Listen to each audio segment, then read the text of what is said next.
What's up, y'all? Welcome back to Dolphins Daily, your daily dose of Dolphins content with me, Chris Kane. We talking Dolphins, as you know. So we're gonna start with Armstead, who is one of the captains of the Dolphins. He's a left tackle, one of the highest paid guys on the team. Great at his position. Doesn't talk a lot publicly, right? So when he does say something, it typically resonates a little bit more. And he was asked about the whole Tyreek situation and offseason comments, and a lot of people talked about it. Mostert talked about it. Obviously, Tyreek talked about it, but Armstead had something to say, and I thought it was worth reading because, one, I just agree with what he said. I just be honest. I'm being biased here. So he says, I know the words that he said after our last game and all those things, and I can't excuse him for it because as the captain, as the leader, you can't do it. You know what I mean? So he has some meaning to do with some relationships and just that energy, just getting that energy back to where it needs to be. Yeah, I mean, that makes sense to me. I've been hearing a lot of people, like Mostert was one of the people that was like, "Oh, Tyreek's a competitor. He just wants to win." I'm like, "Yeah, I got it, but also, like, you're a captain. Do you got the C on your chest? When you're the captain, you can't just say what you want to say all the time. You're basically like a shield for you're a shield for the team sometimes. The captain takes the blows. You do the they call it like the coach talk. Hey, we got to come back together as a team. We got to look at the film and figure some stuff out. That's what the captain's job is. The captain's out there being like, hey, I did my job. Well, what was these guys over here doing? That's not what captains do. Captains, even when the captain did his job, they'll stand up and be like, hey, you know what? I got to up my performance. We got to do a little better. Because people know you've been bestowed this captainship. We voted you to be this, right? So you're a leader on the team. And I think being a good leader like on a sports team and being a bad leader is really usually about accountability because it comes down to, as a leader, like, hey, we collectively failed. But if you still see yourself as an individual, like I did my job, and you see them as like the other people on the team, then you're not going to be a good captain. Like, how many times have you seen quarterbacks play great? I watched Joe Burrow all year talk about, hey, we got to figure it out, man. As a team, I made a couple bad throws here and there. And you see the stat line for Joe Burrow. It was a 38 of 48, 460 yards, 4 touchdowns, and like one pick. And they'd be like, I threw that pick in the first quarter. That's really what sunk us. I'm like, dog, y'all gave up 54 points. I don't think that's what sunk you. Like, I think you did your job. I would look at the defense and be like, y'all boys didn't do it today. You didn't show up to work today.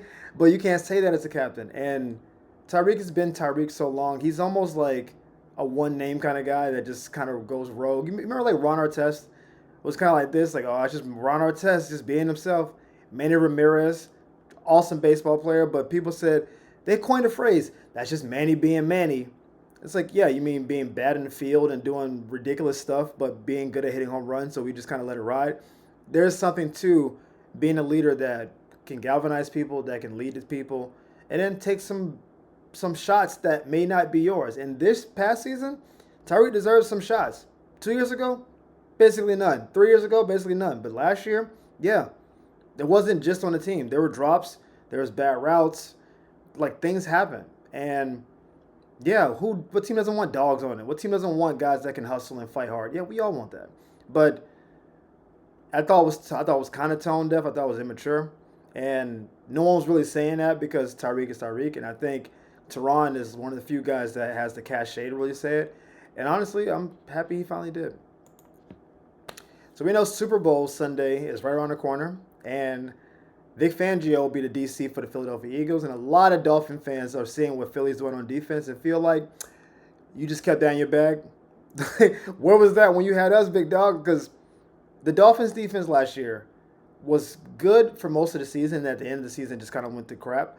But even the time they were good, it didn't feel as dominant as it did when he was with Denver or as what Philly's been this year. There's still plenty of games we get plenty of points, right? And it felt like, I don't know if the team didn't buy into what he was doing. I know he's old school. He does it his own way. He's been this guy for a long time. But it felt like a marriage kind of made in hell. Like, it didn't feel like it was where it needed to be. And the stats might say, oh, Fangio's doing his job, but it always felt a little bit uneasy. And so after 1 year, he bails, goes to Philadelphia. Philadelphia drafts two rookies in their secondary. Add a guy at linebacker, a middle linebacker who was an outside linebacker before, and all of a sudden they're like a top 3 defense. And so a lot of Dolphin fans are sitting back like, hey man, like what happened? Why didn't you do any of that stuff here? And so they asked Vic Fangio, and he had this to say: nothing really went wrong. Up until the last couple of games, we were ranked very high in defense. We were top 5 in every stat. Then we lost 6 or 7 starters over the last few games. Now that's a point that I think people kind of forget. Injuries sunk the Dolphins this year, but injuries last year got bad. By the time we played the Chiefs in that playoff game, dude, there were practice squad guys out there. There are people out there who never played before. I think one dude had the wrong jersey on. I was like, hey, dog, that's not a Dolphins jersey. It's like, oh, man, you know I don't play for here. I don't play for real, dog. Like, they called me up 2 minutes ago. I was actually up in the stands. I think one guy was wearing a Dan Marino jersey for guys. I'm like, dude, come on. It says Marino on the back. It's not even just a regular 13. That's how bad it got on the team, where it was just, we just got to put guys on the field because we don't have enough bodies. But from watching last year, I still thought the defense was underperforming, but they were definitely like solid to good. I think stats can be deceiving. It's a thing. But to have 6 or 7 games in a row of just, I mean, the team collapsed. They were 10-3 or 9-3. And it was just,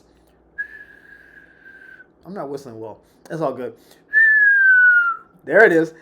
That's what it was. It was just the team just kind of went to hell. And it's like, what happened, man? And it was injuries, but teams deal with injuries all the time. They get hurt all the time. Cleveland had 4-string quarterbacks and still went to the playoffs. So when I hear like, oh yeah, we just got hurt and that's why we didn't win, I don't love the excuse.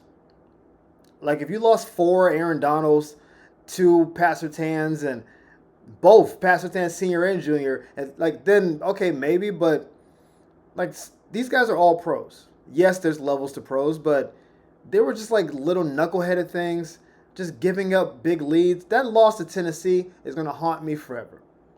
I know I brought it up already once before. It was a Monday night game against Will Levis, who we now know cannot play quarterback.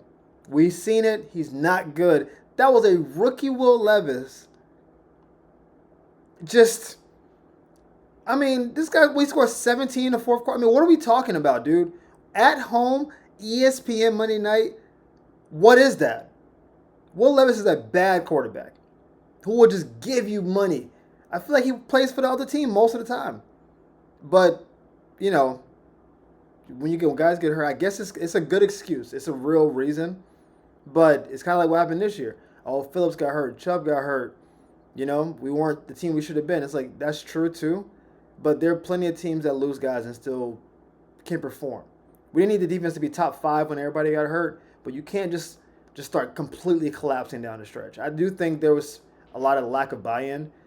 You remember famously Javon Holland after he left the team, did the Kick Rocks video. It seemed like guys just didn't buy into what he was selling. So yes, there was injuries, but there also was a disconnect between him and the players. And it could just be old school guys and new school players, which Bill Belichick is a good testament to. These new guys ain't here for that old talk. All that pull your jock strap up, and I'm the head coach. These guys are like, not no more. I got a podcast. It's so stupid. And finally, I saw this story I thought was interesting. So, you know I live in LA now. And I lived out here when the Rams won the Super Bowl. And the Super Bowl was in LA, so it was like a whole crazy thing out here. And I remember when they were like on the float celebrating the championship, Stan Kroenke, the owner of the team, had a sign that just said F them picks, which is one of the funniest signs I've ever seen in my life. And people were saying, oh, he's going to live to regret this because he basically mortgaged the future to get Von Miller, to get Odell, to get Jalen Ramsey, all those guys on the team at the same time. Now, they won the Super Bowl. But then the next year, they weren't good. And then they decided, you know what? We're going to just mortgage all these guys away for a bunch of picks and then just rebuild a team through the draft. And the following year, they won 10 games. And this past year, they did the same thing. And it was weird. And they drafted like winners. Like half their defense is first and second year guys now. And so the idea was you mortgage your future for a short term. You overpaid a bunch of guys. And then now you got no draft picks. And they said, yeah, we could just kind of recoup it. And they just traded everybody and then drafted people well. And now, if Stafford comes back, we expect the Rams to be a playoff team next year. People will be shocked that the Rams don't make the playoffs next year. with all these good rookies and second-year guys. And so the idea is, are the Dolphins in that position now? Because I can very easily see a fire sale going on. If Tyreek is the first to go, and then Armstead wants to get out of here, or we let him, like, whatever happens there, then Bradley Chubb, then people start calling about Waddle. Like, you can see a scenario where our top 4 or 5 guys are just, and then all of a sudden, you'll get 2 or 3 picks for each of these players. Probably a first in there, like, depending on the team, depending on desperation. And if you have all of a sudden 9 picks over 2 years to rebuild a team, like, could you rebuild a team in a way that works? Because sometimes you go through the draft and it just doesn't work, right? There's been teams like the Raiders have been building their team through the draft forever. That they're not good at it. They don't know how to draft. But Philly rebuilt their defense in a year and a half. Like, remember Philly's defense at the end of last year? People have already forgotten. Philly started the year 10-1, right? They were dominant. They beat the Chiefs. They beat Buffalo. People are like, yo, man, Philly's them. And then all of a sudden they lost like 7 straight, including the playoff game to Tampa. And their defense was god-awful. And people said, what happened? They can't cover anybody. Their secondary is atrocious, right? They go out and draft a cornerback and a safety, and then now top 5 in pass defense. Like, how did that happen? It's like, we just drafted well. We got the right guys. And so you can turn around quickly in the draft, but you do have to possibly be at the team that mortgages all your guys, get all these picks, and you don't do a good job of it. And that's the scary part. Like, we got all these picks, but if we don't use the picks right, then we got a bunch of young bad players. But if you use the picks good, then you can rebuild your team through the draft. The team, fans may not be happy for a second, like, oh, you traded my favorite players. But if they're back in the playoffs a year or 2 later, they'll get over it. As always, though, thank you guys for tuning in to another Dolphins Daily podcast. We hit 500 subs with the last video, which is ridiculous. We've been on for less than a month. You guys have gotten us to 500 subs. Dude, I cannot thank you enough. That when I saw it, I'm like, that ain't real. I had to refresh it a couple times. I was like, wow, 500. So you guys have been doing your job with the posting, with the tweeting, whatever you guys do to get the message out. Of course, the sharing and the following. I appreciate everything you do. Thank you for tuning in Dolphins Daily. I'll see you next time. Peace.